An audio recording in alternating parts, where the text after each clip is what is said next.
Il rogo era scoppiato la sera del 6 gennaio 2022 alla PMG Trasporti di Volpago del Montello, un'indagine questa coordinata fra più forze, i vigili del fuoco, l'Arma dei Carabinieri e gli uomini della Guardia di Finanza che hanno operato ognuno sulla base delle specifiche competenze e i risultati non sono mancati. Due persone, l'imprenditore e la madre, sono stati denunciati. In prima battuta sono stati i pompieri ad accertare come l'incendio fosse stato appiccato all'interno degli uffici amministrativi mediante l'utilizzo di un liquido accelerante che ha causato la combustione di quanto contenuto all'interno e lo scoppio della vetrata che separava gli uffici dal magazzino con propagazione del fuoco a due serbatoi contenenti il liquido altamente infiammabile che erano stati appositamente depositati il pomeriggio dell'evento dopo l'uscita dei dipendenti.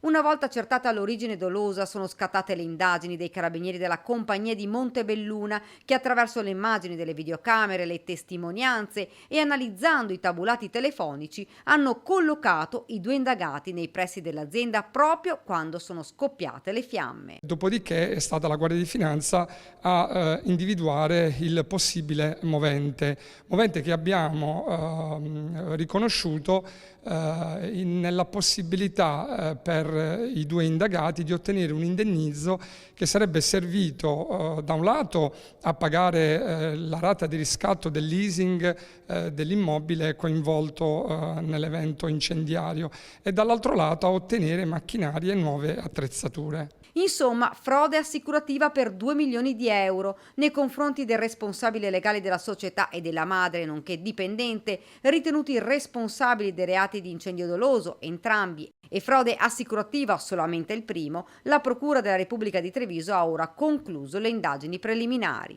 Il reato di incendio doloso prevede la reclusione da 3 fino a 7 anni, mentre il reato di frode assicurativa prevede la reclusione da 1 a 5 anni. Questo al netto ovviamente delle responsabilità di natura civile. Diversi gli incendi avvenuti nella Marca negli ultimi anni. L'attenzione della magistratura di Treviso, del Corpo Nazionale dei Vigili del Fuoco e delle Forze dell'Ordine è molto alta su questa tipologia di eventi.